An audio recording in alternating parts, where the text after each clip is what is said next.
Now we are going to discuss this theorem 1.3. This theorem does not need proof. Proof is there for this theorem, but it is not important from exam point of view. So instead of giving the theoretical explanation of this theorem, I will try to make you understand this theorem using some examples. This theorem says we are considering a number p which is a prime number here. Then we are talking about another number a squared. The theorem says if p is going to divide a squared, then p will divide a also. That is what we have to prove. If a prime number p divides a squared, then the same prime number is going to divide a also, where a is a positive integer. So I will give you some examples. Example 1. Now let us take the number 2. You know that 2 is the first prime number. It is a even prime number. I am telling that this p, which is a prime number, is dividing 36, which is nothing but this is 6 squared.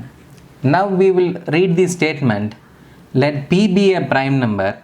You can see a prime number here. This prime number will divide a squared.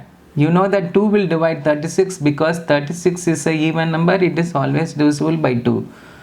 Now we have seen that this prime number p divides a squared. Then we are going to show that the same prime number will divide a also. What is your a value here? 6. You know that 2 divides 6. Hence we have shown that the statement is true here. So if 2 divides 6 squared, 2 divides 6. That is what is given here. If p divides a squared, then p divides a also. I will give you one more example. Let us consider the second prime number, that is, we will consider 3. 3 divides 81. You know that 3 divides 81. 8 plus 1 is 9. Even the sum of the digits is divisible by 3, then the number is also divisible by 3. It is 27 into 3. 27 into 3 is 81. So you know that 3 divides 81. 81 is nothing but 9 squared. So according to the statement given there, when a prime number p divides a squared, that is 81, it divides a also. You can see that 3 divides a value also, that is 9. Yes, of course 9 is divisible by 3. So now I hope you understand the statement very clearly.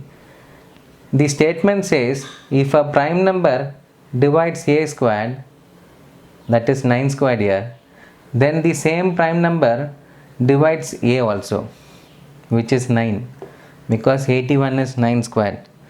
Now we will consider the third example.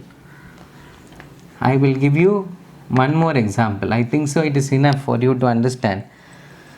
We will take the number 5. 5 divides 225. You know that any number ending with 5 is divisible by 5. So this statement is true.